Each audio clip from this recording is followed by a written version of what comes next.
hear any more small talk. Off that short pier, take a long walk. My style ain't free, cause it ain't off top. I'm at your throat, go get a cough drop. I don't wanna hear any more small talk. Off that short pier, take a long walk. My style ain't free, cause it ain't off top. I'm at your throat, go get a cough drop. It's kush. I love me too much and your brain turn to mush. Fall flat on your tush. You couldn't handle the product I push. I guess I'm just used to it, I just do it. Like Nike swoosh, none of that Reggie Bush. Cause I'm top shelf, I ain't got wealth, but I'm on my grind like park rails. I'd sell the shoes right off my 2 feet, then add one, that's a yard sale. Got dumb bars that be smarter than Harvard, Yale. Take your pictures elsewhere, you wanna be TMZ, I wanna be VIP. Quit pandering, I'm not answering, cause I don't wanna hear any more small talk. Off that short pier, take a long walk. My style ain't free, cause it ain't off top. I'm at your throat, go get a cough drop. I don't wanna hear any more small talk. Off that short pier, take a long walk. My style ain't free, cause it ain't off top. I'm at your throat, go get a cough drop. All of that bark and no bite, that's alright. Not everyone can be the big dog. Take a walk, kick rocks, can't keep me out cause I pick locks. They hearing me knocking, I'll never be stopping. I keep this shit popping like lip gloss. I'm back! What's up, everybody? Welcome to another edition of Unscripted. God, it's good to be alive. What's up, Logan? How you doing today, my brother? Oh my God, Jay, it's been a minute since I've seen you, my friend. Hope you had a great trip with the wife, saw some family, saw an Astros game. It's been a minute. We've been holding it down, but man, it is glad to have you back on the show. It is. You know, Logan, and I don't know what, your experiences with going to the Atlanta Braves game was like on the financial aspect of it. What I mean by that is, gas prices are pretty high. Look, just a smidge, I would say. $4.35. It was weird today. I will say this: Hinesville. There was a Chevron in Hinesville. I don't know what possessed him, but for I think it was like 5 or 6 hours, he lowered the gas pump price down to $2, and there was a mile-long line. And there was a lot of people getting some cheap gas today out there in Hinesville. So more power to him, and great. But I'm just saying, across the country, look how expensive gas is. Right? Gas is pretty damn. And so I bought some tickets, and they were moderately, no matter where you go in Minute Maid, there's no bad seat. There really is. I mean, right. It's a great park. Yeah, it's a beautiful, fan-friendly park for all seats. No matter where you buy, you're going to get a good spot. What's interesting to me, though, so just for example, I paid $44 a ticket. Okay, I was behind the home plate, maybe. About 8 feet to the right of home plate, down the first base line is where my tickets were at the top, right?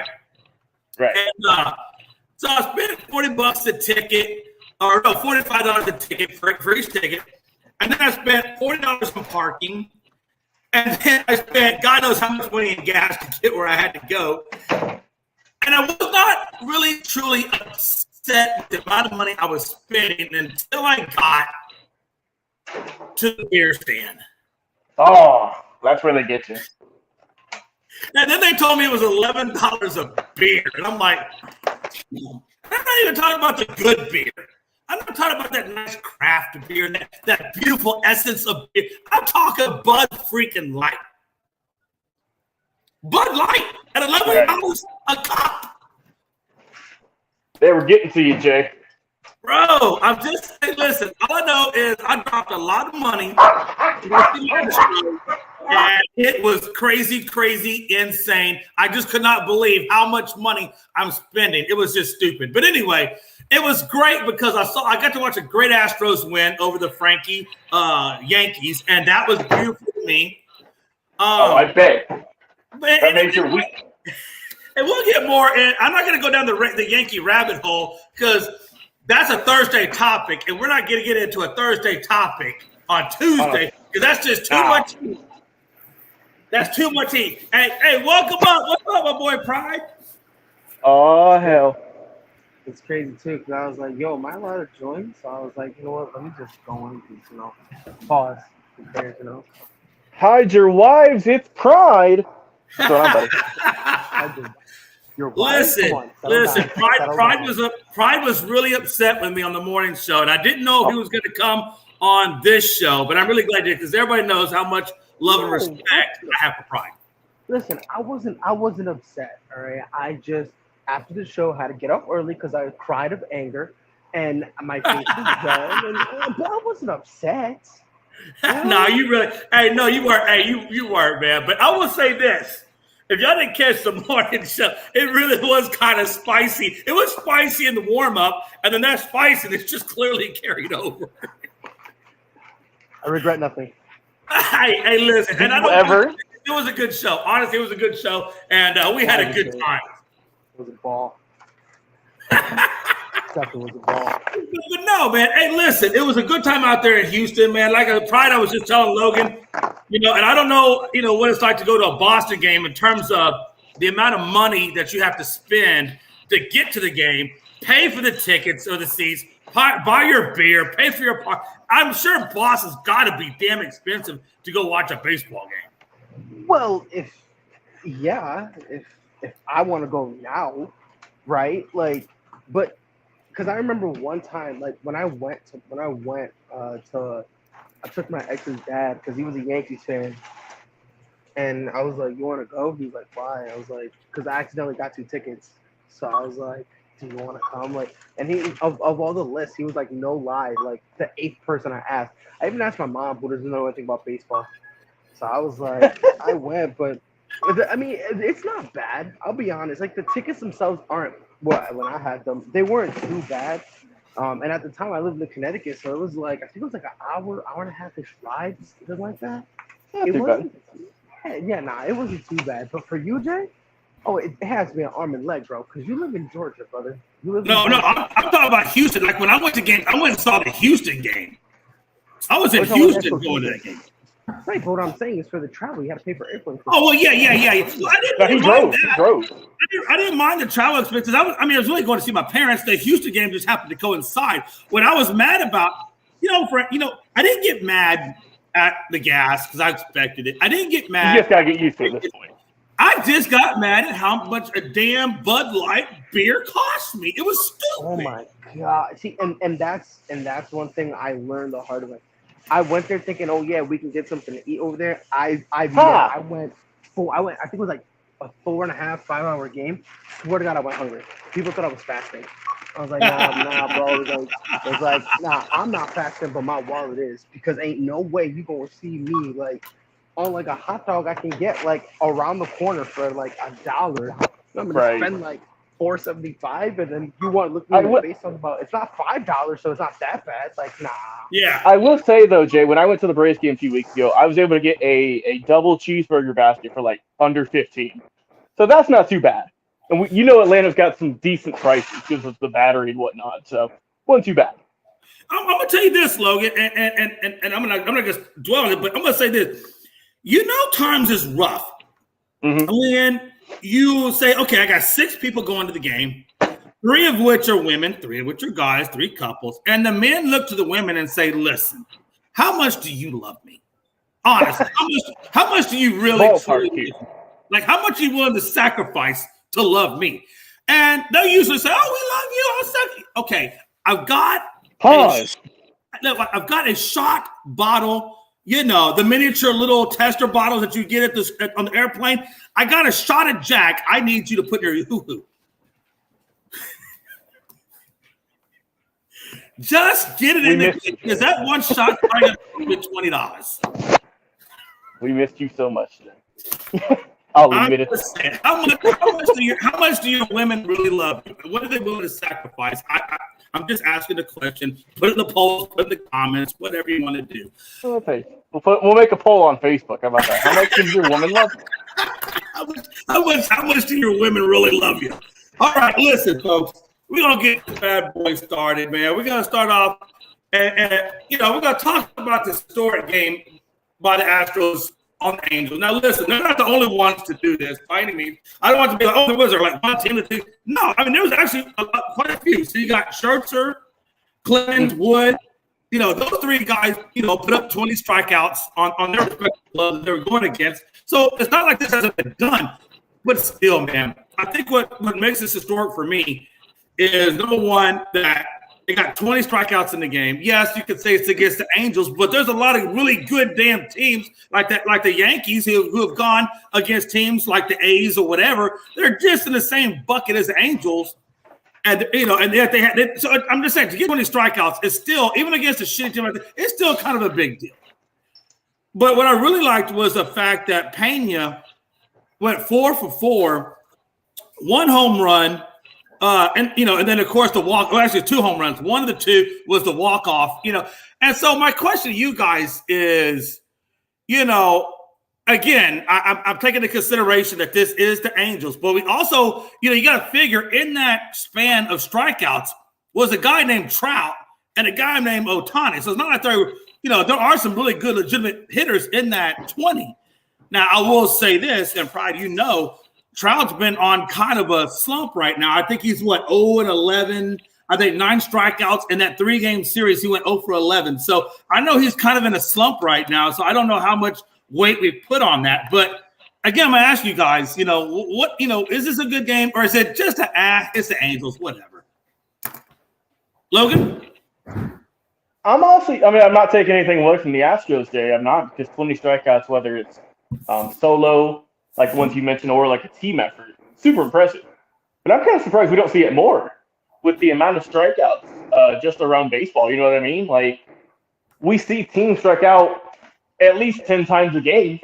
I mean, and it was super impressive. Like you said, that 20 strikeouts, the walk-off, all that, great. And I'm not going to talk too much about the Angels because they're coming up next. But it was a great matchup. It was. And it was a great game. I wish you were there for it, because you would have been just nonstop talking to us about it. Bro. That you would have never gotten Frankie off of you if you were at this game. I'm just saying. But yeah, like I said, the Angels are a decent team, an underperforming team, but still a team with 2 superstars on it, with Trout and Ohtani, like you mentioned. And super impressive either way you look at it. 20 strikeouts is phenomenal when there's 28 or 27 outs in baseball. I mean, dude, that's really hard to do, and something you see maybe once a season.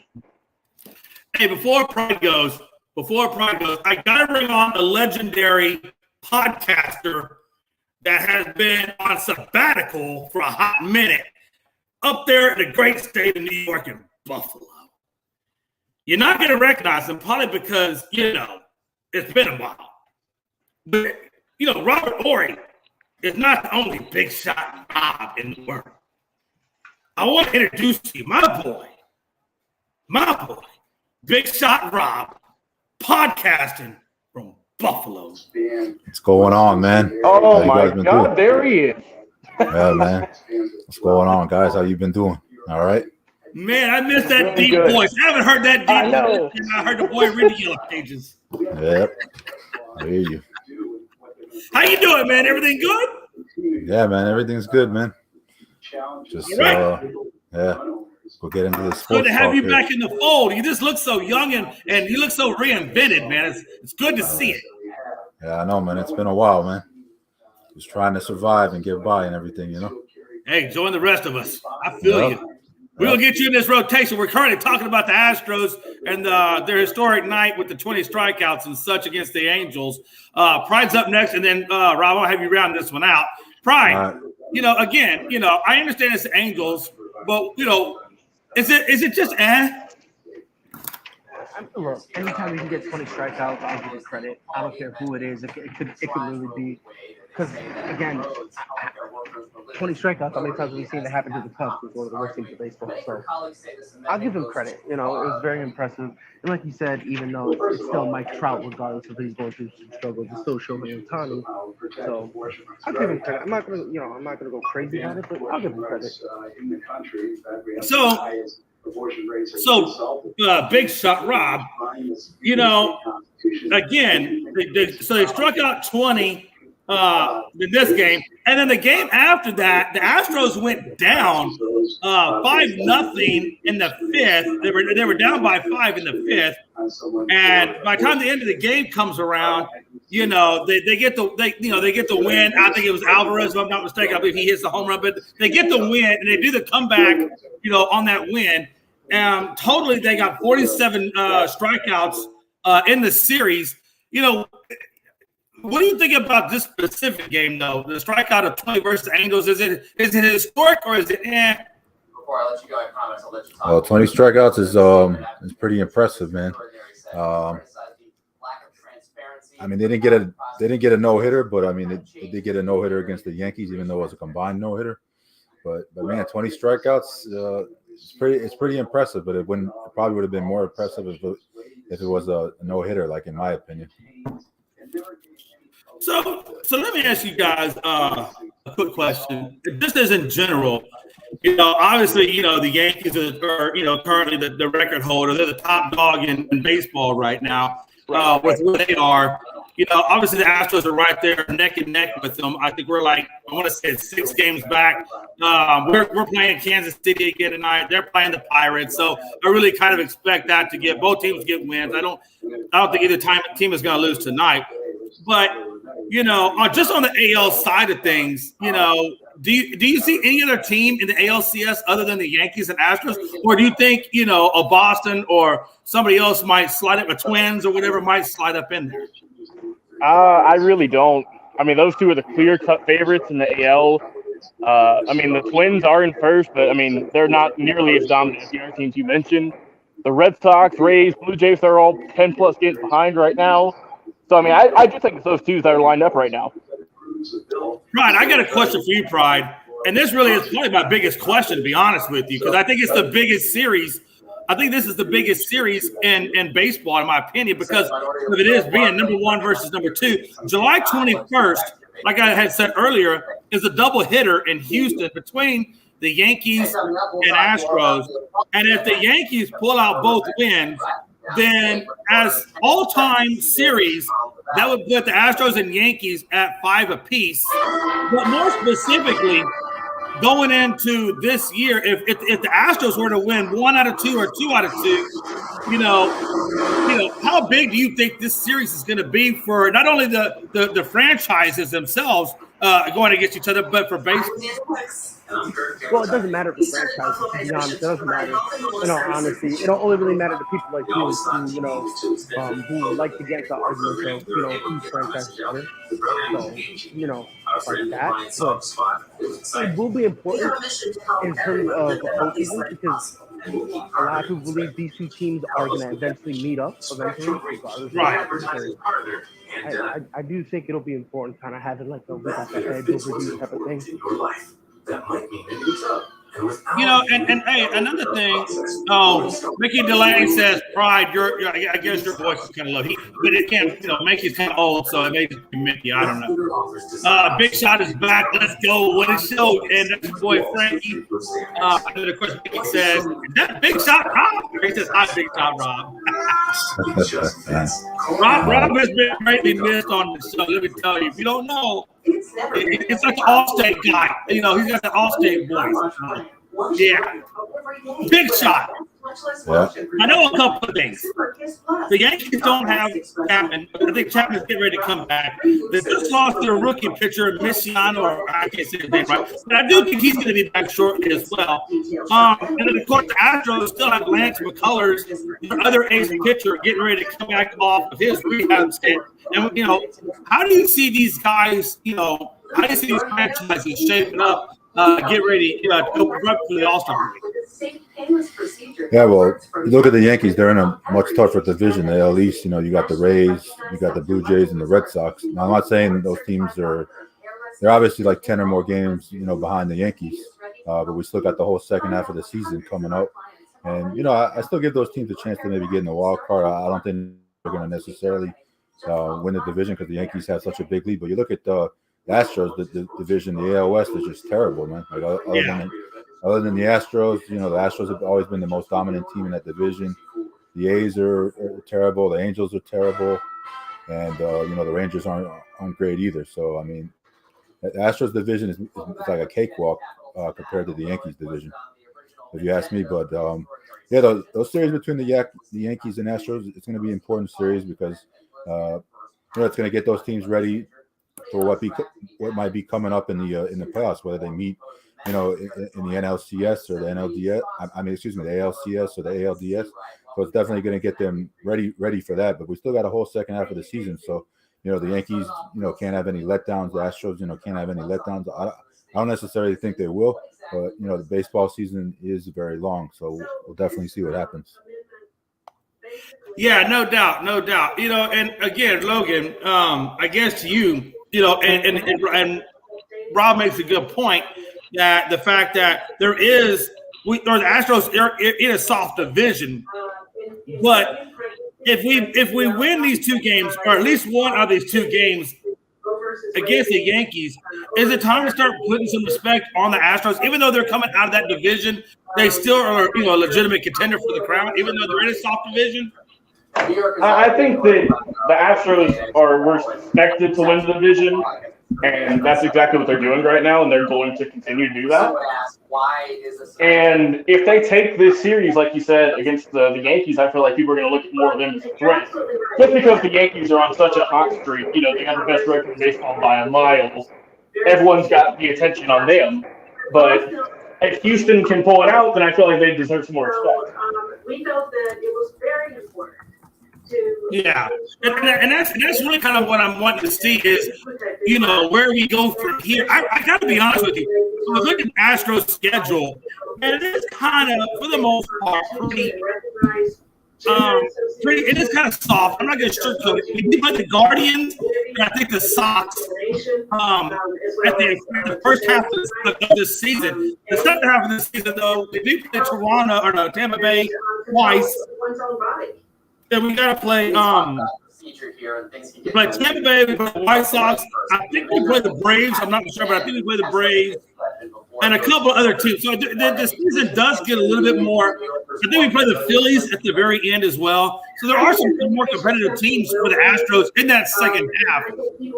But, yeah, I absolutely think that it's going to be amazing when we get into that second half of the season as to where the Yankees are and where the Astros are, given the fact that we got McCullers coming back and the fact that the Yankees got Rondis Chapman coming back. It should be quite around the state, we build coalitions and we educate the voters about this. Yeah, I feel you on that. And I mean, like I said, I think the Astros, just to reiterate, the Astros and Yankees are two top teams. We expect to see this on the ballot. I know it's going to take time. Yeah, no doubt, no doubt. All right, folks, we're going to move into the next topic. As you know, the legal process requires it to pass 2 successive sessions. So we're in the second year of the 2-year session now, and that's why. Well, Tawny and Trout, are they wasting their time with the Angels? The Angels are wasting their careers. A lot of people seem to tend to believe. Yeah, hey Rob, hey, mute your mic just one sec. As well as our Senate sponsor Liz Krueger for taking this initiative on. Its timing could not be more. I just want to say that helps spell that. The United States Supreme Court overturned Roe versus Wade. Okay. And a few months ago. Yeah, now we're good. Yeah, okay, yeah. But yeah, man, hey, listen. So, in my opinion, hey, look, if I'm Ohtani at 27, or 27, and if I'm Trout at 30, look, here's the deal. This is what bothers me with this. 2015 was the last time the Angels had a winning record. That was at 85-77. They were in third place at 525. Trout joined in 2011, and he's averaged only 4 winning seasons. Ohtani joined at 18, and he was courted by 30 other teams. I don't know why. If Ohtani was courted by 30 other teams, he chose Angels. I don't know if they were offering the most. I just don't know why that would be your team of destination. But 2014 was their best year. That's when they were in first. But these guys have not been competitive. They have not had a winning season since 2015. How are they not wasting their prime years, with the Angels, Logan? Jay, it baffles me. Each and every season we discuss this topic, it feels. And I'm going to bring this up because I feel like it doesn't get brought up enough. You have Mike Trout, arguably, if not the best player in the 2010s, right? The entire decade. And now you have Shohei Ohtani, who you've had for a few seasons, who is a generational player, a next generational player. He's doing stuff that we haven't seen since Babe freaking Ruth. Right. And they can't make the playoffs, Jay. They can't have winning records. They don't make the playoffs. Like you brought up the stats, they've only made it a handful of times. Their last winning record was over 6 seasons ago. And with Rendon going down for the rest of the year, with their pitching staff being deplorable, they're going to have another losing season. It wouldn't surprise me. And, Jay, I'm going to pose the question. Do you think you try and trade one of them? Because, I mean, my God. And that's the thing, right? Do I trade him? I'm definitely gonna look to trade. It's at least worth entertaining and bringing up because, I mean, this is just next level of bad and horrible either player development, horrible trading, drafting, just guys coming up through the minor leagues. I don't know what it is. And, I mean, this could be, I'm not saying like this year specific, but just these two guys could both be on the list for best players of all time to never get a ring. Or even get to the championship series for that matter. Yeah. Barring injury to Ohtani, I think Trout's kind of already in there. But barring injury to Ohtani, as long as he stays healthy, I definitely think Ohtani and both those guys make it to the to the Hall of Fame. And you're right. If they stay with that current team, they don't get a ring. Rob, what do you think about Ohtani and Trout? You know, are they wasting their prime years with the Angels? And should they look to see elsewhere to advance their careers? Yeah, I think with Trout's already been there too long. He needs to get out of the Angels organization. Probably go somewhere to the East Coast, you know, like where he's from. I think he's from like the New York, New Jersey area. I could see him maybe going to the Phillies. I think I'd like to see him play with Bryce Harper. Like, you look at those two guys together, they're probably the best all-around players in baseball. But the Yankees are another team that's a possibility. You could see him in pinstripes. Maybe the Mets. I think maybe Trout would want to stay in the AL, but I'm sure he'd be open to go to the NL as well. We'll see what happens. And then Ohtani, obviously, hasn't been with the Angels as long. He's a good pitcher. He can hit it as well. I think he might stay there like a little bit longer, but I think if Trout were to go, I think he would be the next one out the door. So to me, looking at that, it's kind of like a KD and Kyrie situation. Both those guys could go, you know, anywhere they want. Whatever team could offer the best as far as a trade or anything in free agency. I think both those guys could be out the door. The Angels just seem to look at like rebuilding because, I mean, they've had Trout for so many years, and now they got Ohtani. And, you know, they started off the season well, but, you know, since then they've had like a losing record. And it's just, you know, I think the last time they made it to the World Series was, 2002 when they beat the Giants? It has been a long time. Like I was telling him, they haven't even had a winning record. Yeah. Good Lord. It's been since 15 they've had a winning record. So, you know it's been a long time. Oh, yeah. And it's going to keep continuing. Exactly. And I don't know if it's a player development thing or if it's just bad drafting thing or if it's, you know, just not bringing the right agents. I think it's a compilation of all of those, Jay. Because how do you not have a winning record in 7 seasons when you have 2 top 20 minimum players on your team? Right. I mean, let's not forget Rendon a couple of years ago was an MVP candidate. I get he's hurt, but come on. Yeah, exactly. And that's what I'm saying. It's not that they haven't gone after free agents. Like you said, Rendon is a classic example. It's just, man, this team is just – they're just – like you said, they're just all around bad. Just all around bad. Their pitching staff is nothing to be happy about. I mean, it's been that way for years. We've all known that hitting-wise they were fine, right? But it's just their pitching staff, their bullpen and whatnot. There's just no ace. I mean, there really isn't. Bro, their team ERA is 3.94. Their team batting average is 233. Yikes. So I'm just saying, man. You know, the pitching, okay, I think we're okay there. But that batting at 233 is not helping you out a lot when you're giving up 4 and you're only bringing in 2. So, and I mean, and my God, if you really look at it, we'll just say theoretically there's 30 outs in a game, right? I mean, if you're hitting 200, my God, that's barely getting on base. And I mean, it shows. It shows in their record. I mean, I know they fired Madden, you know, because they were on that losing streak and whatnot. But do you think that maybe wasn't the right call? I don't know, because they've had a plethora of managers, GMs, and whatnot recently, and no one can get it going. Well, I mean, like I said, we're talking back to 2015, so that's what, 7 years. I mean, that's plenty of time to build something, you know, to get at least above 500.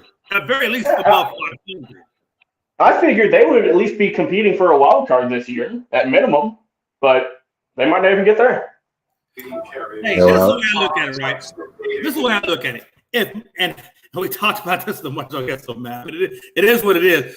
You know, look, if the Astros can dump pretty much their entire, squad and just put in scrubs that they bring up from the minors to replace those guys, and then obviously they had the 3 or 4 100-loss seasons, but they drafted extremely well and built up their farm system to the point where, I remember when they started out with Altuve, and then, Correa came up through, Springer, all these guys came up through their farm, and it wasn't even, but, the year after, and these guys are back damn near in the World Series.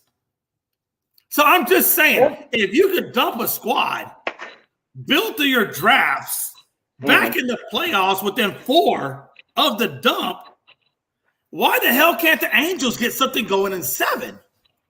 Yeah, I mean that's kind of, not to the extent of the Astros, Jay, in the early 2010s, but I mean the Braves had a rough stretch there for a few seasons when they were well below 500 and weren't even close to getting to the playoffs. And then because a lot of that team was drafted. It wasn't free agents. No, I definitely agree with you. I definitely agree with you, man. On to the next subject. I'm talking about the damn Angels. I just wanted to say something about the Angels. I'm sorry. Go ahead, Rob. Yeah, when I think about the Angels, I compare them kind of to the Clippers. Like you look at LA. LA's a major city. The Clippers and the Angels will always be the little brother to the Lakers and the Dodgers. To me, the Lakers and the Dodgers are the big name teams in the LA market. The Clippers and the Angels are, the Angels, I don't think they've ever won a World Series, have they? And you look at the Clippers. The Angels got one in 2002. They got one 20 years ago, but they got one 20 years. But I'm saying they haven't won anything since. And you look at the Clippers. The Clippers went to the Western Conference Final one time. I believe maybe they might have got a championship before they moved out to LA. But you look at those two teams; they're very similar in that they just can't get over the hump. They can't win. You look at the Dodgers. The Dodgers have had so much success at, winning the World Series and getting top players. And you look at the Lakers, like the same thing. But for some reason, the Angels and the Clippers just can't do it. Now maybe looking at the Clippers going into this year, they just got John Wall. Maybe that'll make their team better if he's able to stay healthy. And as far as the Angels, man, they just need to make a move. They need to do something because they're definitely looked at as the little brother of LA compared to the Dodgers. And then until the Clippers start winning something, they're the little brother to the Lakers, man. I'm sorry. Damien, I hate you for that, man. Come on. Poking the bear. He said the Angels are the Falcons of MLB. And then he said, "Who's worse, the A's or the Angels?" I don't think either one is better. The A's have been a little bit better, but not much. I feel like with the A's, Jay, people knew they would be bad this year. The Angels, people thought they'd be at least pretty good. Yeah. No, there's no doubt about that. There's no doubt about that. You can take your shoe off just as easily. So, should KD go back to the Warriors? And we were talking about this as well. Listen, I don't know how you guys feel about it, but when I look at KD, I understand he's a generational player. I get that, but at the same time, my negatives are age at 30, injuries with the Achilles. I don't know. Am I going to sacrifice Poole? Am I going to sacrifice Wiggins? Am I going to sacrifice Kuminga and then give up, 3 or 4 first-round picks for KD? Especially when I'm coming off of an NBA title. I got to be honest with you. I don't think I'll pull that switch. I think I'll let KD marinate out there and go find somewhere else. Logan? The Warriors would be absolute idiots if they did this. I'm just saying. Yeah. Because you would essentially be giving up your entire young core who just helped you win a championship, mind you. For, like you mentioned, Kevin Durant, who, no bones about it, is a tremendous player. But like you mentioned, he is in his mid-30s. He's only going to get older. His game is still nice, but for how long? He's been proven to be a little bit injury-prone in recent seasons. Plus, it would probably be the weakest move in NBA history if he went back to the Warriors. Right. I mean, it's like you dumped your ex-girlfriend and then go right back to her with, mind you, 4 seasons left on his contract. So I don't think he goes back. If he does, I would be shocked. I would have no words.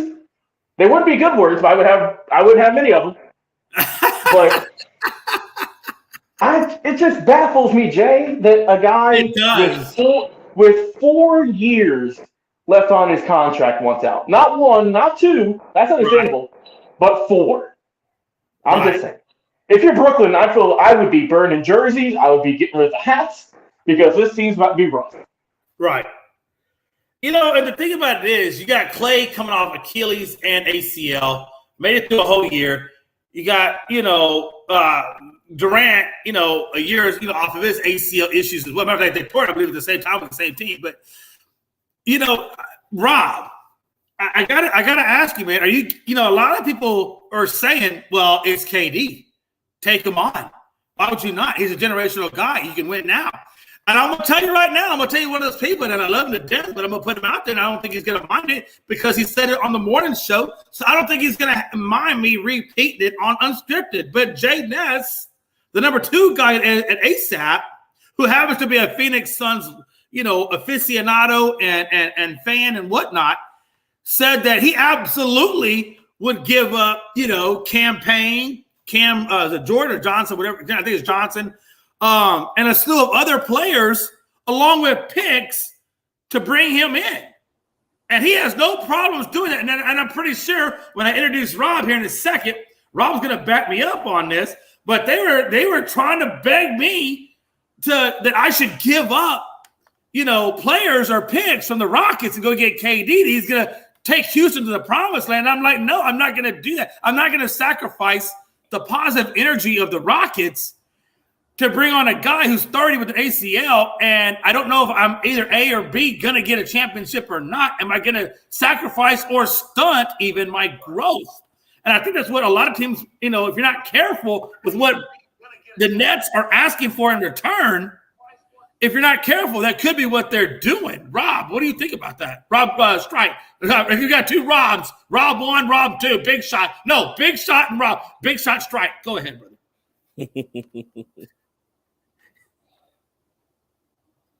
You said Big Strike, right? Yeah, hey, Big Rob, Shot. I'll meet you, Mike, Rob. Yeah. Yeah. Hey, Rob, you mute your mic to me, brother.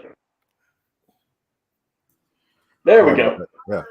All right, well, I look at KD. KD should have never left Golden State in the first place. I thought that was the dumbest decision he could have made.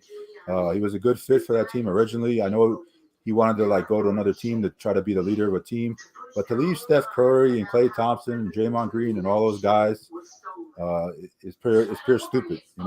He couldn't make it work with Russell Westbrook, and then he went to the Warriors and won 2 championships there. And then, he went to Brooklyn and he thought that would work with Kyrie. Kevin Durant, he's just not like a leader that's going to lead you to a championship. As much as he wants to win a championship on his own, I just don't think he's one of those guys. He's more of like a generational type fit player, kind of like a Kawhi Leonard or like a Paul George or one of those guys. Now, KD, I think, definitely has more talent than those guys, but he's not capable of leading a team to a championship at this point in his career. Whatever, he's in his mid-30s, coming off of ACL. I mean, I could look at some of the teams that want him. Obviously, they said the 2 favorites are the Heat.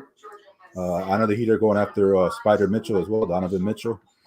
And obviously, the Phoenix Suns, they still got DeAndre Ayton. I heard he was going to go to the Pistons, but he hasn't got traded there yet. So I just don't know at this point, where Durant is going to be a good fit, because the Warriors, like you said, like a lot of these teams would have to give up a lot to get him.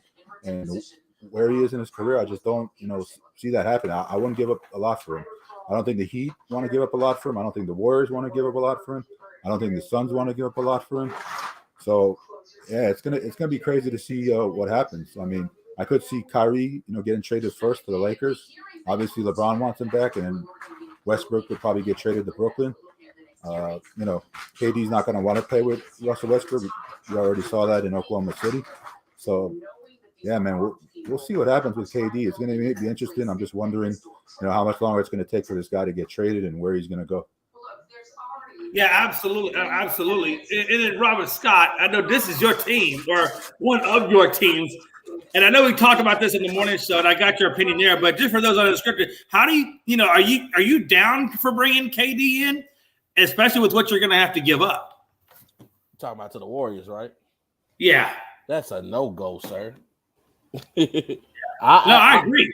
I honestly, to me personally, I think the Warriors have enough to repeat. Maybe if you bring in another shooter off the bench, you can help your team that way. But I just think KD has a lot of bad energy, as you alluded to, Jay. And I get, talent provides tolerance, but how much can you tolerate?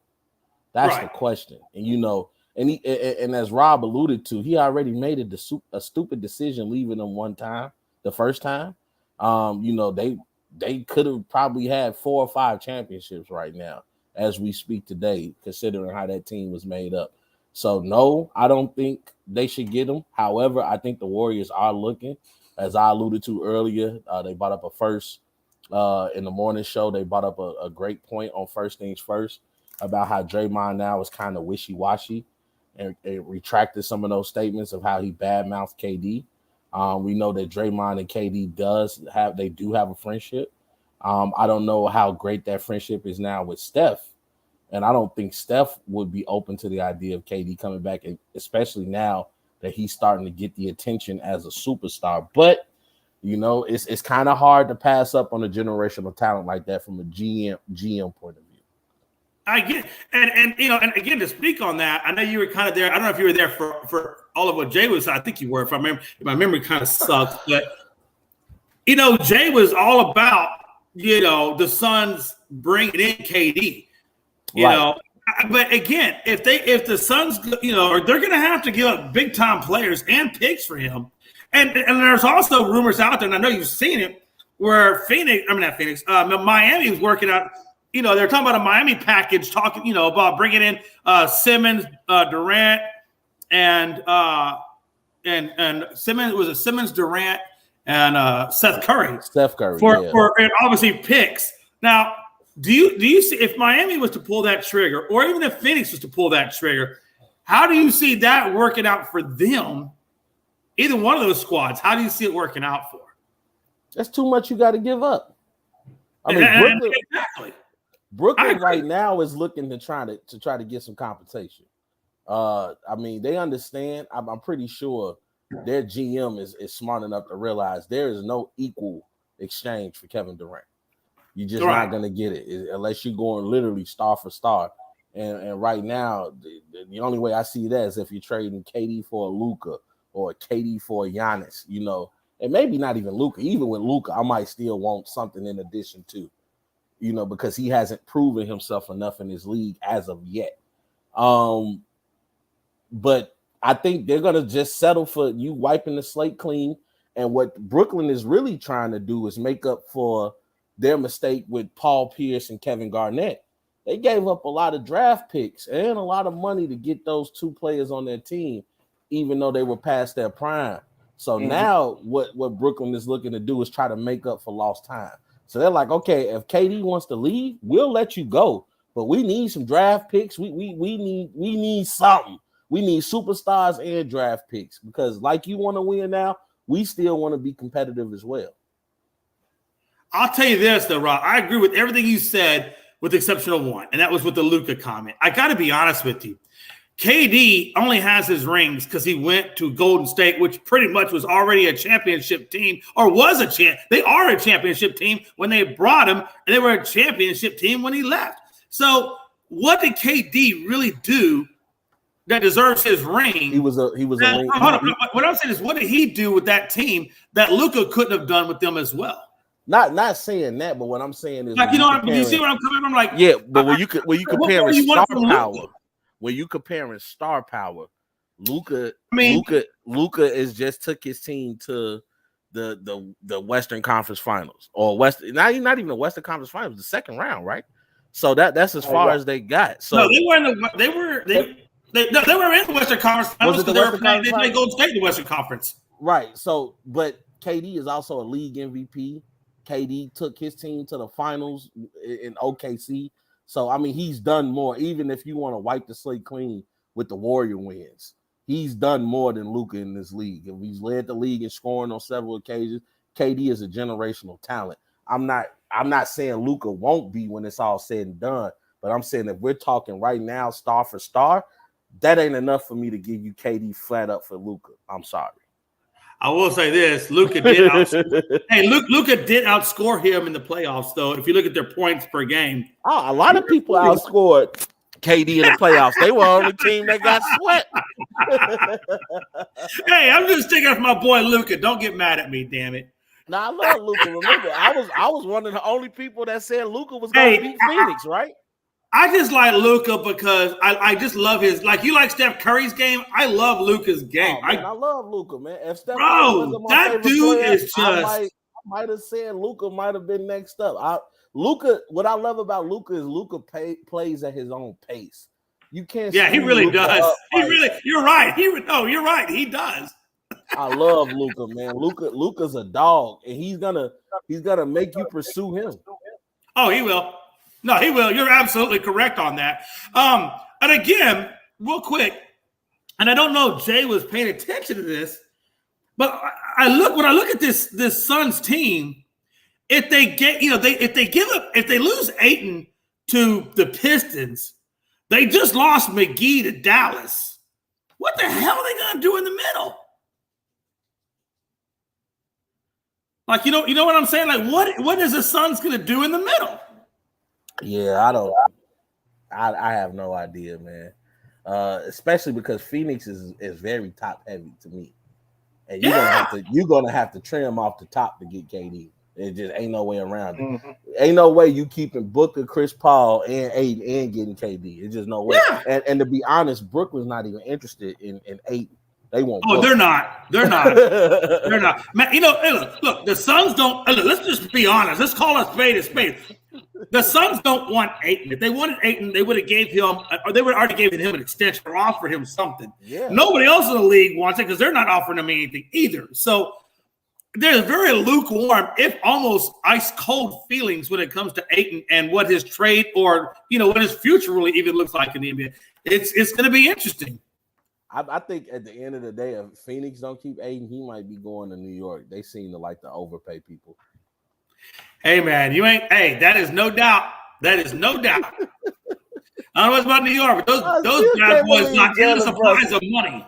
Hey, I am not one to talk about a man getting money, more power to Jalen Brunson. But if we talking from a GM standpoint, ain't no way in hell I'm giving him over $100 million. I'm sorry. I'm just not doing it, bro. Man, hey, listen. No, you're right. You're right. And this is what I want to kind of get into. Speaking of overpaying. Hey, listen. Did the T-Wolves give up too much in the Gobert trade?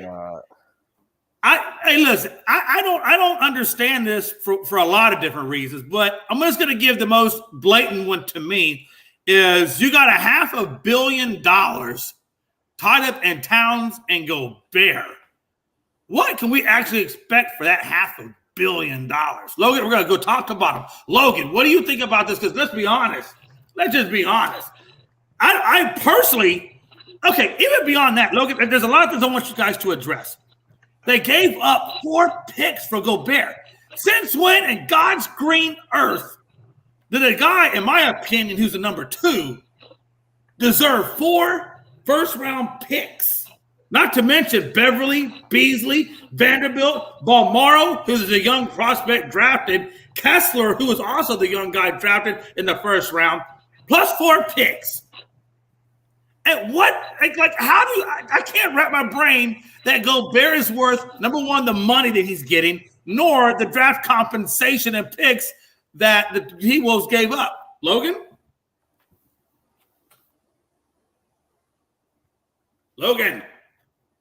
Okay, Logan died. Robert. Oh, no, I'm back. Here we go. Are you there? Okay, Logan. Yeah. Did you hear what I said? Yeah, I got you. So it's crazy. I didn't see this trade coming. It still makes no sense. You're gonna move Towns to the 4. You're gonna have Gobert at 5, and they're gonna be, I mean, he's great at defense. He's won multiple awards. We all know that much. He can't score to save his life though. But they gave up a lot. The players you mentioned, like you said, they're young. We don't know how good they're going to be. The Vanderbilts and whatnots. And the draft picks I'm looking at, you said what they got 4 first-round picks.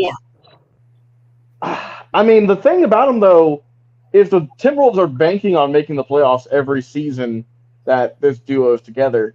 So it's not they're going to be great picks. I mean, they're going to be late-round picks. So I can kind of see what Timberwolves were looking for there, but I still don't put them as a major favorite in the West by any means necessary. I expect them to make the playoffs for sure. I think this is going to be the move that gets them over that play-in hump. You know what I mean, and get them into I don't know, a lower 5 to 10 seed or whatever. I just don't know how this is going to work though, man. I mean, I know that Gobert won it out and everything, and it's looking like that Utah is rebuilding. Right. But I don't know if this is the right move, though. I mean, I get that they got Edwards, who's looking nice, right? But you got rid of a lot of young players, and I guess they're going to try and fill those. I'd assume you're going to try and fill those roles with vets. So we'll see what happens. But I mean, I feel like I'm with you, TJ. I don't think Gobert was worth 4 picks because my God, KD's going to be worth 10. Oh yeah, easily.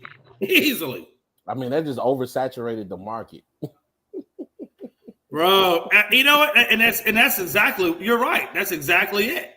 Rob, Gobert, 4 picks, $500 million. What are we doing?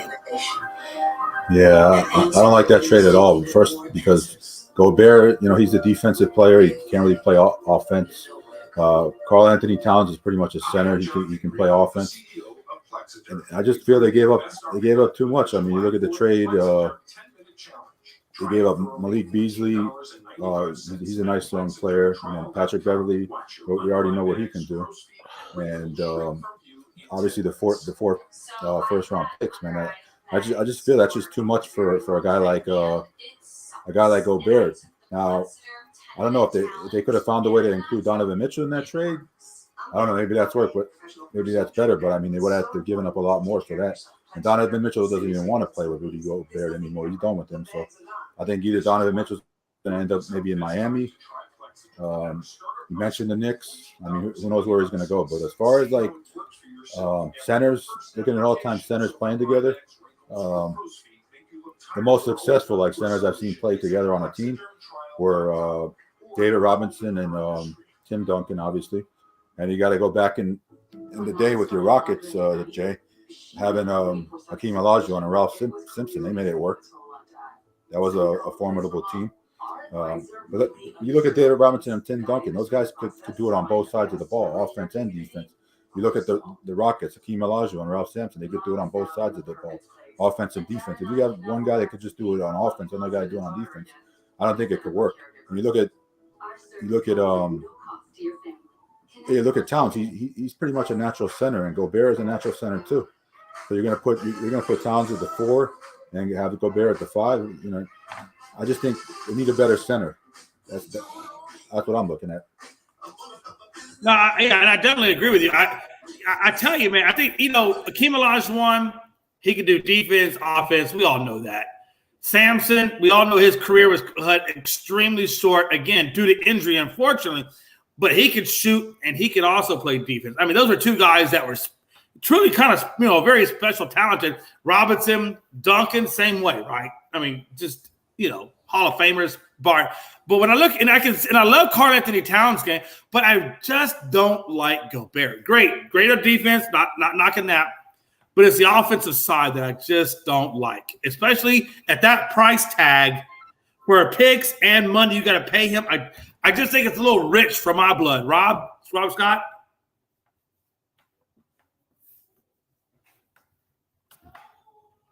Robert Scott, you there? I am here. I'm here. I'm sorry. You're I was good. taking a phone call, but yeah, I heard everything. My thing is, first of all, they just had gave Cat the max, and then now you bringing on this contract. I just don't see it. I think honestly, you can stunt Anthony Edwards' growth, because now you're essentially kind of forcing Anthony Edwards to become a jump shooter. Oh yeah. And I think he's more suited to play with Cat, as Cat will leave the paint area to stretch the floor to kind of give them space on the inside. You can't do that with Rudy Gobert. And I don't see the Twin Towers situation working in this case because Cat is not a great defender. I think it's going to be a lot of fours that are going to kill Cat out here on this court. That's a lot to ask somebody who plays center to now go guard power forwards, essentially in the league where now small forwards are playing power forwards. Right. And everybody's playing small ball now. So I don't know how great this is going to work out. I think it worked great with the Rockets back in the day because the NBA was more of a post game as opposed to now everybody's playing out on the perimeter. So it made it easier for the Twin Towers to work, as you don't really have that many teams that were spacing the floor back in the day. Nowadays, everybody's spacing the floor. Everybody's looking for shooters. So now I think you're going to be putting Cat in a situation where you're taking away from his game because he is a 7-footer. He needs to be playing down there on the post, so you don't want him and Rudy down there at the same time. And there's no way in hell you're going to have Rudy stretch out to the three-point line. The man can barely hit a layup. I just feel like, and to your point, I feel like the Wolves are going to have a hard time matching up with some of these other teams that are going to be possibly a little quicker or whatever. And I don't know that, like you said, if Gobert or Karl Anthony can really stay at or not so much Gobert because he's a center, but like you said, I think Cat's going to have a hard time chasing around these younger forwards. It's going to be a nightmare for him. I'll be right back, guys. Oh, you're good. All right, we're going to move on to God, Miles Bridges. Lord, have mercy. He says, I just want to win. Miles Bridges, does he still have a future in the NBA? Rob, man, with everything that Miles Turner's been through in the league, I don't know if they're going to bring him back or if they let him go, if anybody's going to pick him up, because this guy just, man. So Michelle Johnson, if you don't know this by now, Michelle Johnson was the wife. Her nose, her ear, her wrist, and her neck were injured. She got choked out and she had a severe concussion. She was assaulted, basically. The charges on the paperwork says assault by strangulation. He broke her nose, broke her ribs, gave her contusions. But I got to be honest with you, Rob. The one thing that bothers me the most is that his kids witnessed all of this. So now, not only, does she have injuries, but now these kids are going to be psychologically, jacked up a little bit. So, if you're the Charlotte Hornets, and obviously, he still has to go to trial. He hasn't been to trial. So right now, he's out on bond, I believe it is. There's no court dates. He's got to go to court. But, let's just be honest. There's going to be something happening. There's too much evidence for it not to have happened. We saw what happened to Ray Rice in his career after he did what he did to his respective wife. Where do we see the Miles Bridges situation going now, the things that have happened to him that were similar to Ray Rice? Yeah, you look at Miles Bridges. I'm just checking out his stuff on Google. He was released on $130,000 bond, according to LA Sheriff's Department records. If he does get convicted, he's going to serve some time in a California state prison. They don't know how long that might be. He has a court date coming up on July the 20th, and the NBA is yet to issue a comment as of publication time. So. Yeah, I look at Miles Bridges, man. Other than LaMelo Ball on that team, I look at this guy as possibly the second best player on that team. He's very talented. Could do a lot of things. I don't know how you replace this guy. I know the Hornets have other good players. Obviously, Terry Rozier is a good player, and you got Gordon Hayward. But Gordon Hayward has been getting hurt. They have Kelly Oubre Jr. They have PJ Washington, Mason Plumlee. But I would say together, Ball and Bridges, that's a pretty good combo. And to not have this guy with your team next year, wherever he ends up, man, that could be like fatal for this Hornets team, especially a guy like LaMelo Ball is only going to get better as your point guard. Oh yeah, absolutely. Robert Scott, man. So obviously, now we're talking about Miles Bridges, and of course, I already, this is not something new. The whole Miles Bridges and the amount of the injuries that his wife has sustained. And, of course, on the documented paperwork, it says strangulation, assault by strangulation is one of the things he's charged with. I think there's one or two other charges behind that, but the main one is assault by strangulation. My issue is not only, obviously, with, him battering his wife to the point where she's at, but that he did it in front of his kids, and his kids saw all of this. Like, what do you do with a guy like Miles Bridges? This is, to me, this is worse than Ray Rice on so many levels. Yeah. What Ray Rice did was bad, but at least his kids weren't witnessing it. Now we got kids witnessing it. So now we got a whole nother set of issues outside of even what his wife went through. Now what they're going to go through. Miles Bridges was probably going to get a really good contract, I would imagine, from Charlotte prior to this incident. But now, is he going to be Ray Rice?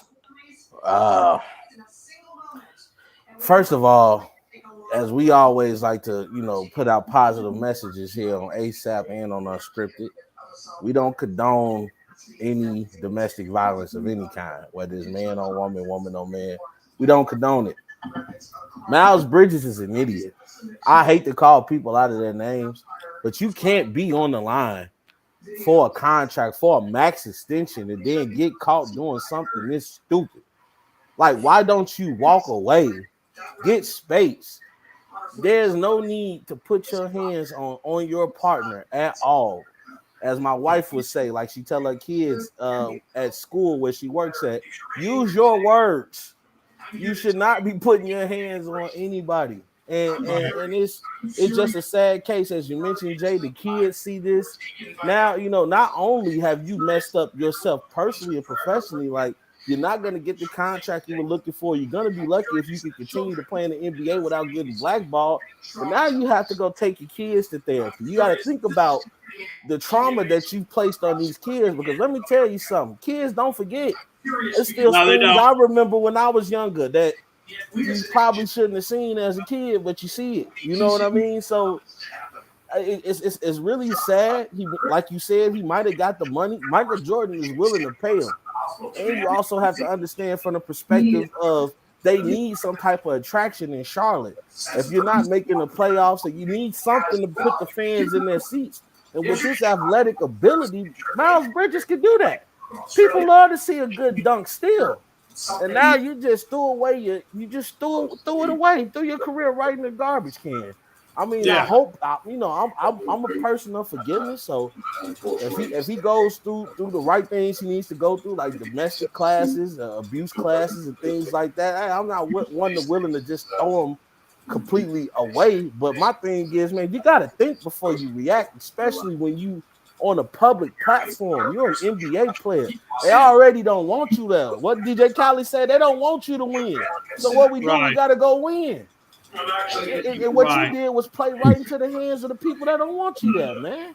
Think, brother. Rob, and I'm gonna run this by you because I was thinking about, what would be best for the interest of the kids. Because I always look at the kids more than anybody else. I always look at the kids, and I'm thinking to myself, okay, it's such a tricky situation. Do you let him play? I think Charlotte lets him go. I don't think Charlotte retains him. I think he goes into the league.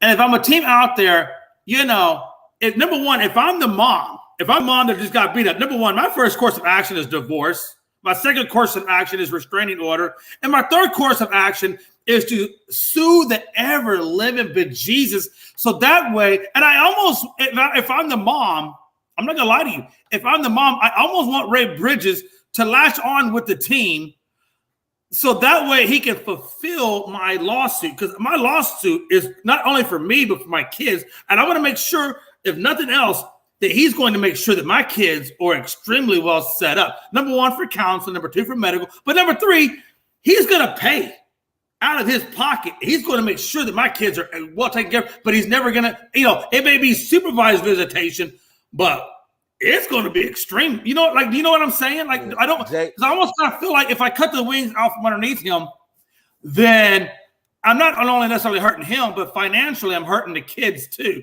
And I don't think the kids should have to suffer that. I hate to say this, I don't know, man. What do you think?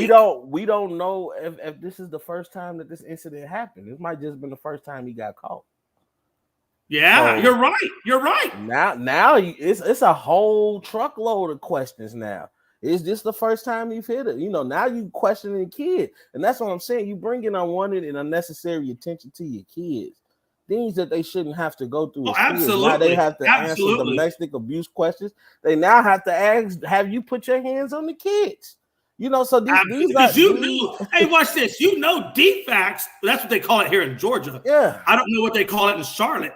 But ours is, the Children Protective Services, they're going to be up in that home monitoring the hell out of it. Oh, yeah. Out here, it's called DCFS. So, Yeah. So, they're monitoring the hell out of it because now and that's the thing. So now his wife has to deal with the trauma of his trauma and embarrassment. Yeah. She has to deal with the trauma of the incident. The kids have to deal with the trauma of the incident.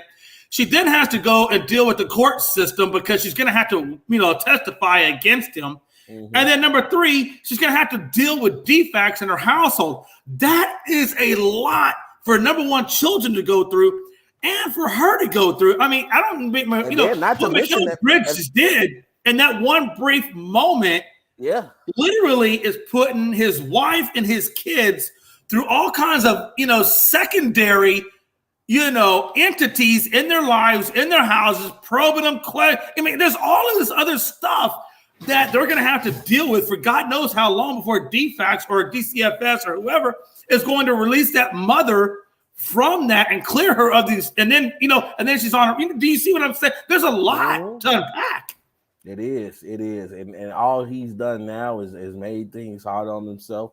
If let's say they separate, now you have to have supervised visits. You're hoping that you can avoid some jail time. It's a lot that goes with that. And then not to mention, you were on the verge from being in that point in the NBA where you can say, I made it.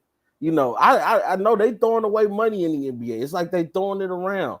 But let's still be real with ourselves. Not everybody is making $100 million in the NBA. Let's just keep it 100. So now you have to think about like you was about to set yourself apart from the lower tier guys. Not to mention you haven't even been an all-star yet, brother. And they were still thinking about paying you. Now you just threw that away. A lot of human beings. Oh no, it's definitely agreeable. Before I move on to the topic, Rob, Big Shot Rob, did you have anything you want to add on to this conversation before I move on to the next one? Yeah, I just think it's a bad situation. I mean, Miles Bridges was on the verge of getting a big contract and, he's a potential all-star player. I watched that guy play against the Heat, several times and against several teams. And he's just a very talented player. And it's sad to see like a talented player like this possibly mess up his career. Now, I'm not saying he's done in the NBA, but he's going to have to go through a lot to prove he's not with the domestic violence and all those type of things. So I think he just has to, do what he can to get out of this mess, and hopefully some team will give him a chance. But I certainly hope it's not the last time we see this guy play in the NBA. But let's hope it's the last time we see him in a situation like this. Yeah. I'll tell you what, though, it better be the first time that his wife gets that big-ass freaking lawsuit on him. He better be, I don't know what his net worth is, but he better be giving up 60, 70% of whatever he's got in the bank or assets to her butt, so that way she can take care of her kids. I'm just saying. Hopefully she got a good lawyer that can take care of that for her. But he definitely needs to pony up, and she definitely needs to get that divorce. All right. Yeah, we're definitely moving along. Man, hey, listen, I know life happens, but like my daddy always said, put hands on a woman. Hey, look, that's an automatic deal breaker. Yes, that's a deal breaker. Have a nice day. See you. I agree. As a person that was raised by women, I don't play that. But yeah, it just I don't to play me that's that, just, bro. To me, I've been in situations where you can avoid it. You can avoid it unless that woman is about to put some harm to you. Your life is in jeopardy. That's the only way I condone it. But other than that, you can avoid it. Just walk away. Walk away. And sometimes I you feel you. can't be afraid as a man.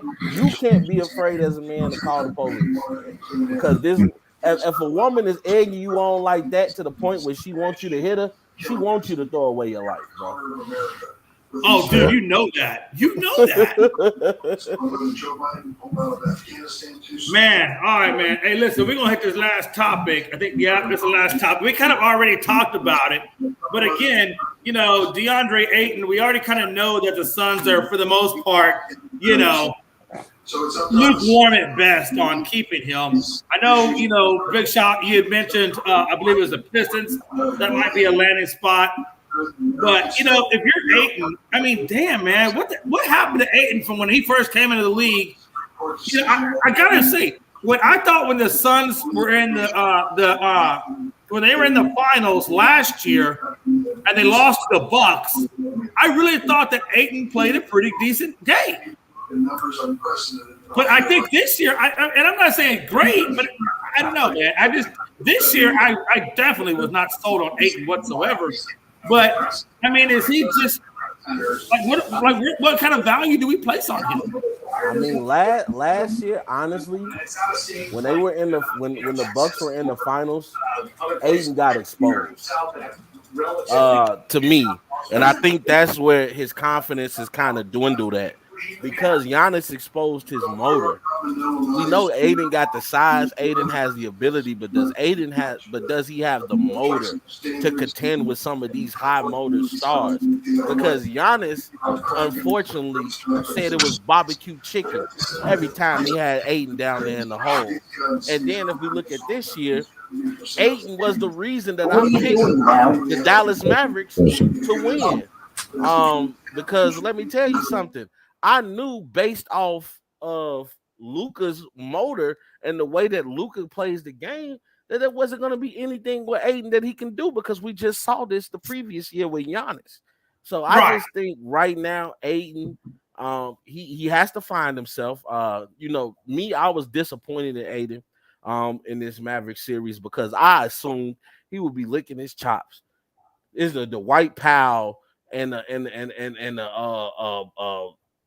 Bogdanovich, these are guys that you like. I'm gonna win the rebound battle. I'm gonna do the little things for my team to step up, and he didn't. I mean, Luka to me dominated.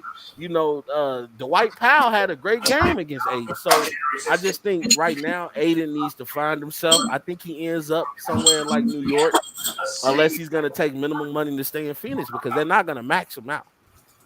Right. Big Shot Rob. So we're talking about Ayton. Do you think I'm pretty sure there's a 1-year qualifying offer out there from the Suns to him, but nothing beyond the 1 year, at least not what I've seen reported so far. If you're Ayton, do you take the 1 year and see what happens? Or, is there anybody out there outside of, New York you think that Rob mentioned that would take him on? I mean, it depends. I mean, it says right here that DeAndre Ayton and Mikal Bridges is a package that's not enough to try to get Kevin Durant there. I'm seeing there's 2 other teams here that might be interested. They can put together a deal, maybe Indiana and Toronto. I don't know if that's 2 places you would want to go to. I mentioned Detroit before, going to play with Cade Cunningham. But obviously, getting Durant to Phoenix might not work out. So maybe he just might end up playing this last season there and then see what happens after that. It's going to be interesting. But, I do agree in that Dallas series, he definitely didn't look good at all. I was very disappointed in how the Suns played in that Game 7 in that series. Getting blown out like that at home was very embarrassing. And he did look good in the year before. But, yeah, Giannis definitely exposed him in the finals when Suns and Bucks met in the finals. And this guy just hasn't been the same. He needs to get back to playing how he did before. And then, if he can do that, then maybe the Suns will decide to keep him and give him a max deal. But if he's going to keep playing like this, I mean, they're going to look to trade this guy and get something for him. Yeah. No, I agree. I definitely agree. And we'll have to wait to see how that goes down. All right, man. Listen, we were at the point of the show where we had final thoughts, where we can say whatever the hell it is we want, as long as we're in ASAP policy or not, depending on if you're in the morning show or not. So, depends on what show you're on if we follow policy. But final thoughts. And this time we're going to go bottom to the top. Big shot, Rob Scott. Rob's 2 cents, or I call him Rob $1.25. You may even call him Nostradamus if you believe in his ability to predict the outcome of teams. Hey, what's your final thoughts that we can take into the rest of this week? I'm not right now. I'm just keeping my eyes on the NBA free agency market. I know tomorrow is the day that they can start officially signing people. So I'm interested to see if some moves get done tomorrow. Now that the July 6th deadline is now upon us, and I'm gonna keep screaming it, man. Free Brittany Griner. Like, I know she broke whatever law in Russia. I just wish that they can strike up a deal that, hey, if she has to do the time, just let her do the time at home. Especially in today's climate, it's a tricky situation. Especially, I see now people are trying to, move it towards a racial thing, towards a discrimination thing against homosexual people. So, they're saying there's a lack of urgency to bring her home. I just think if we talk about trying to stay away from politics, that's a very political situation. It extremely is. So I just hope she's able to come home eventually. I agree. And you know what I think makes it I think what makes it so hard for everybody is the fact that, we all want her to come home. Ukraine really kind of messed us up. Because had they not gone into Ukraine, then Biden would have had some leverage against Russia for Brittany. For example, we already put sanctions on Russia. They've already got sanctions from the whole invasion of Ukraine. So it's not like we could just sanction them again, because we've already sanctioned them. So I don't know. I don't really think Putin cares about sanctions. I don't know. I don't think so. I don't think he does either. I don't. I don't. And that's the reason. I think because Putin does not care. I don't know. Rob, I got to be honest with you, man. What can the U.S. Okay, there's only 2 things we can do. Yeah. We either invade them, or we send SEAL Team 6 in like we did for bin Laden, and we just bust her ass out of jail.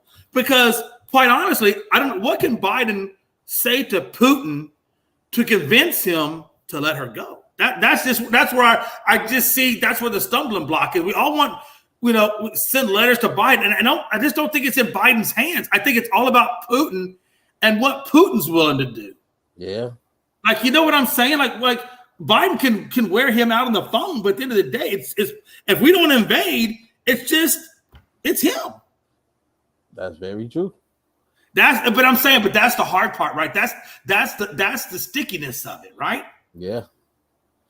I want Brittany home too, man, and all the detainees. And I will say this. This is what I love about Brittany. I was kind of on the fence about how I felt about Brittany, but I did read her letter. And the one thing that really stuck out to me when I read her letter was she wanted her to come home and all the other detainees that were held there.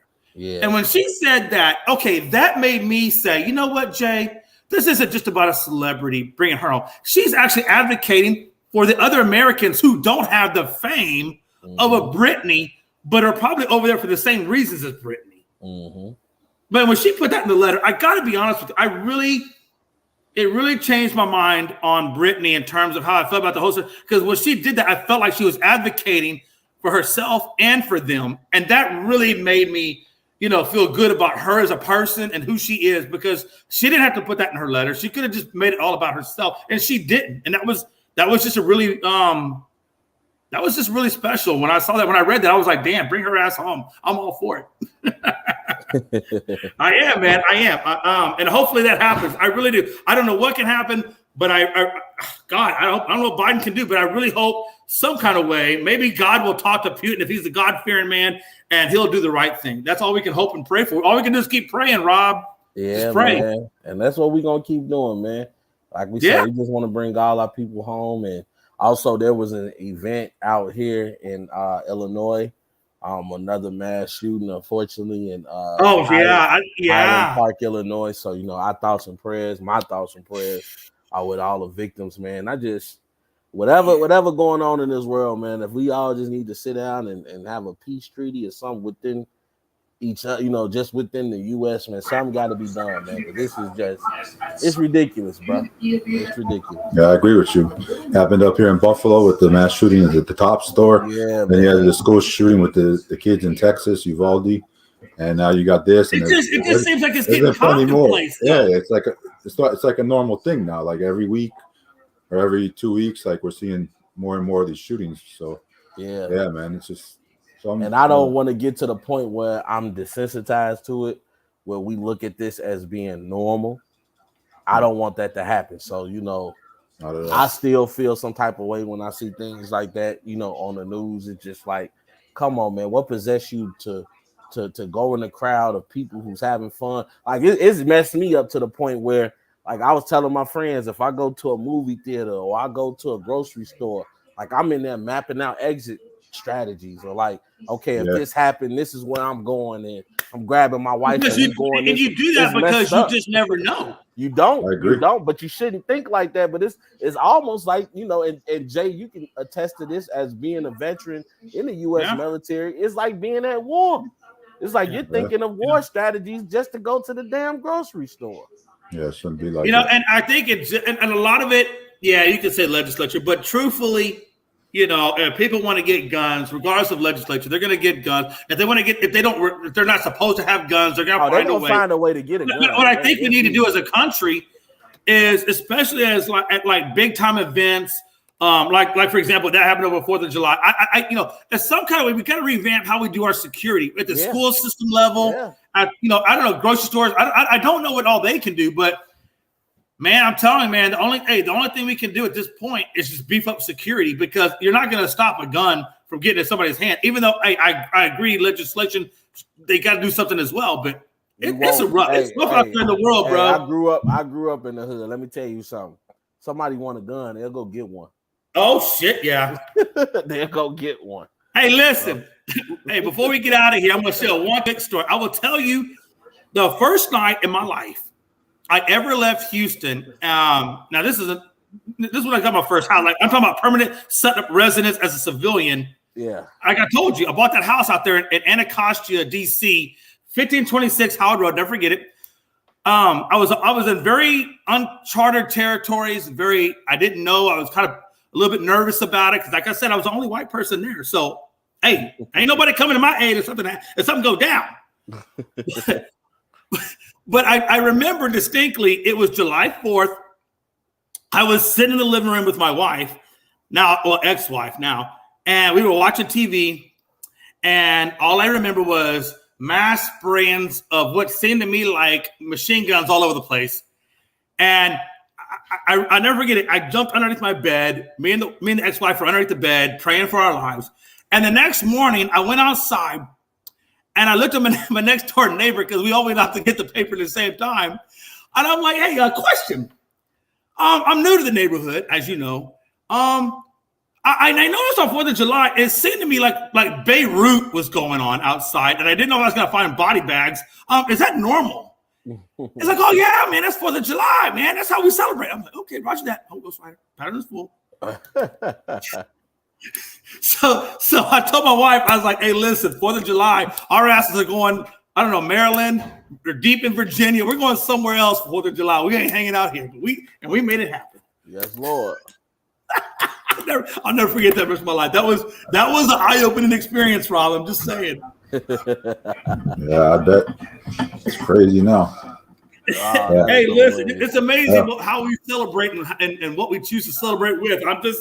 Every country, hey, listen, I'll tell you right now, I guarantee you go up in the woods of West Virginia, my wife, I'm sure, will tell you that they're out there shooting up the shotguns in the field. And so I'm sure this is all over the country. That's just how we celebrate in some places. It is what it is. I agree. Yeah. Melody, you can't say the F word. I'm on camera right now. God bless her soul. Hey, listen. So Thursday, like I said, y'all don't want to miss Thursday. Frankie the Yankee gonna be on here. Frankie the Yankee. Yeah. Listen. We're gonna now. Listen, there's gonna be some ground rules. They're not gonna be all chaotic, talking over each other. It's gonna be very structured, but it will still be extremely heated. So you're gonna have to tell Frankie that. Yeah. Oh, don't worry. I'll handle Frankie. You got to tell Frankie that Frankie does not come in peace. Hey, listen.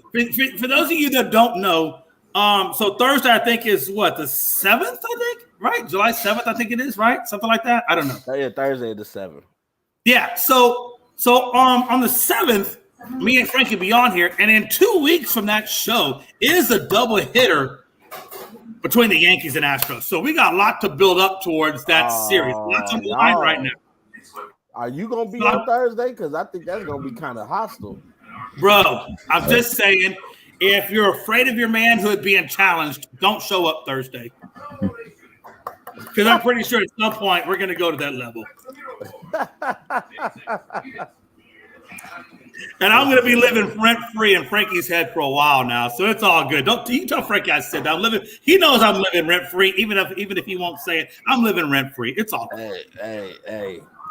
Let's just not provoke him before Thursday. Hey, listen, you're right, man, because Frankie will be on here within 2 seconds. Hey, on behalf of Pride, Logan. Hey, real quick, let me finish my final thoughts. I'm sorry, Big Shot. I didn't mean to be good. No, it's all right, man. I'm old. Yeah, as far as the NFL, I'm interested to see what happens with Deshaun Watson. Yes, sir. Some of the accusers have gone away. So it's interesting to see what happens with Deshaun Watson, whether he's going to be playing this year or not. I know the Browns still have Baker Mayfield. There's been talks about him getting traded to the Seahawks. So we'll see what happens with that. I know that's like the big thing going on in the NFL right now, prior to like all the mandatory training camps opening. As far as the NBA goes, I'm still interested in seeing what other moves are made. Obviously, Kevin Durant's out there. You got DeAndre Ayton. You got Donovan Mitchell. We don't know what's going to happen with Kyrie. There's still a few guys out there that are unsigned. We'll see what happens with them.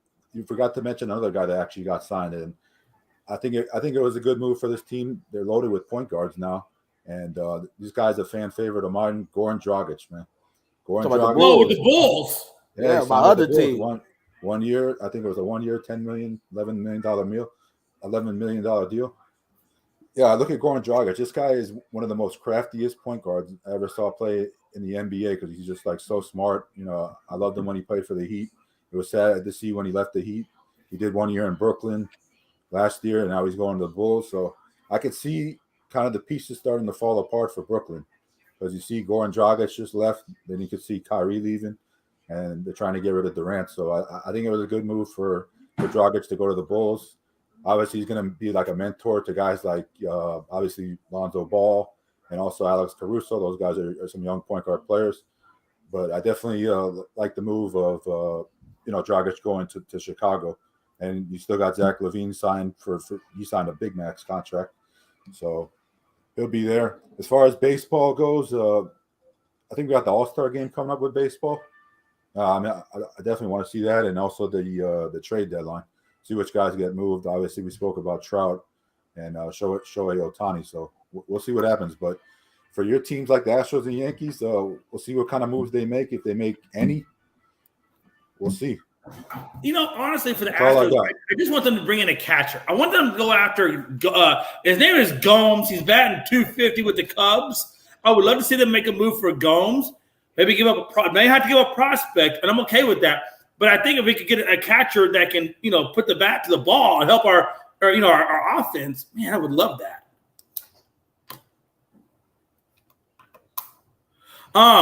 Big Shot Rob. Yes, sir. Or excuse me, Rob Scott. Big Shot Rob made a point about your team, the Bulls, bringing in Goran Dragic.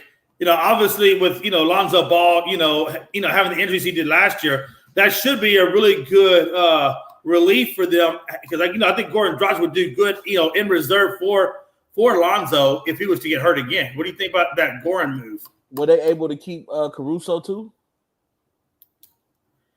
I don't think they lost Caruso in that deal. Yeah, I think they still got Caruso. Yeah, they got 3 point guards. Oh, good. So I mean, if you got that, I think that works out well for the Bulls, especially because at times, I think they're stagnant from the point guard position. And Goran Dragic is a veteran. He's a proven guy in the league. Yeah.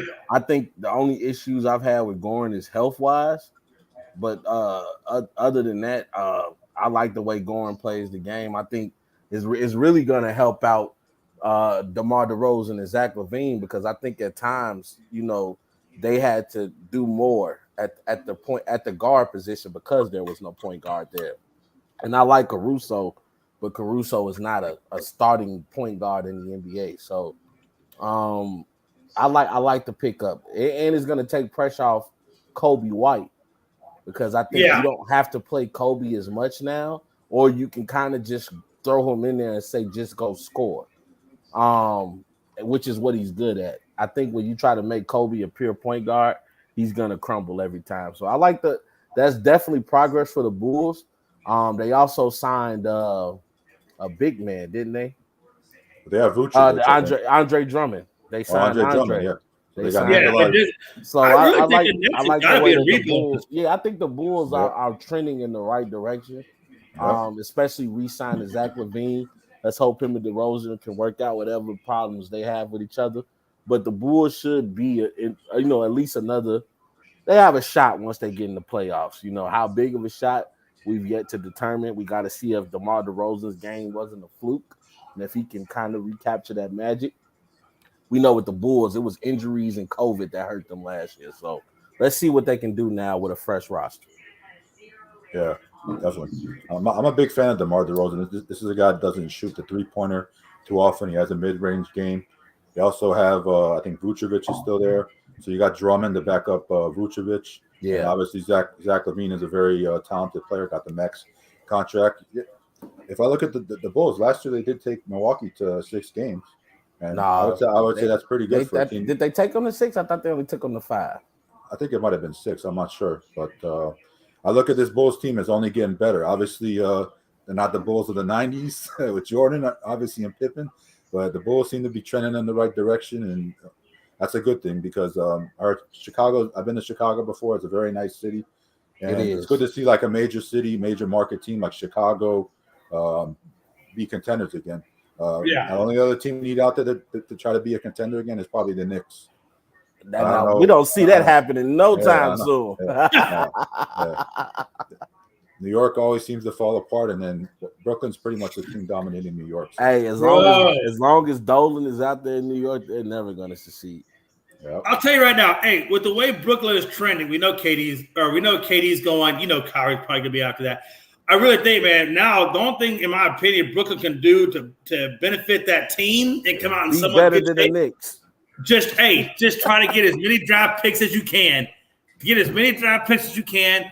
Do your best in the draft, and then, like you said, bring in a free agent or two. So they're gonna be going through some times. It's gonna be interesting to see how next year unfolds for Brooklyn. But all right, folks. Hey, man, listen again. Thursday the 7th. You got the Yankees at number 1 in the league. The Astros at number 2 in the league. Jay Mclovin versus Frankie the Yankee. It's going to be a spectacle, to say the least, for that first topic. I'm pretty sure Rob will be one. Big Shot Rob will be there. Logan will be there. Frankie. I mean, anybody who wants to basically give me a hard time about my Astros, that just seems to be the way it always goes. No matter how good we play, we just get that short end of the stick. We're like the redheaded stepchild. I get it, but hey. It is what it is, and I just want to see you and Frankie argue. Yeah. Hey, look, I can tell you like this, and I told Frank, and I will give Frankie some props. It's like a PhD going against a master's. All I can do is hope and pray and throw a lob up. We'll see what happens. Hey, listen, it's your boy Jay Mclovin, Big Shot Rob 2 cents. Logan, Pride, all of us making up this show today, and I appreciate each and everybody coming on Thursday, 7 p.m. Eastern. God help us all. May the liquor flow plenty. And yes, Lord. It should be, if nothing else, one hell of an entertainment show. Y'all be good. I'm Jay, Rob 2 cents. We're all out of here. Y'all have a good one. I don't wanna hear any more small talk. Off that short pier, take a long walk. My style ain't free, cause it ain't off top. I'm at your throat, go get a cough drop. I don't wanna hear any more small talk. Off that short pier, take a long walk. My style ain't free, cause it ain't off top. I'm at your throat, go get a cough drop. It's kush. I love me too much and your brain turn to mush. Fall flat on your tush. You couldn't handle the product I push. I guess I'm just used to it, I just do it. Like Nike swoosh, none of that Reggie Bush, cause I'm top shelf. I ain't got wealth, but I'm on my grind like park rails. I'd sell the shoes right off my 2 feet, then add one, that's a yard sale. Got dumb bars that be smarter than Harvard, Yale. Take your pictures elsewhere, you wanna be TMZ, I wanna be VIP. Quit pandering, I'm not answering, cause I don't wanna hear any more small talk. Off that short pier, take a long walk. My style ain't free, cause it ain't off top. I'm at your throat, go get a cough drop. I don't wanna hear any more small talk. Off that short pier, take a long walk. My style ain't free, cause it ain't off top. I'm at your throat, go get a cough drop. All of that bark and no bite, that's alright. Not everyone can be the big dog. Take a walk, kick rocks.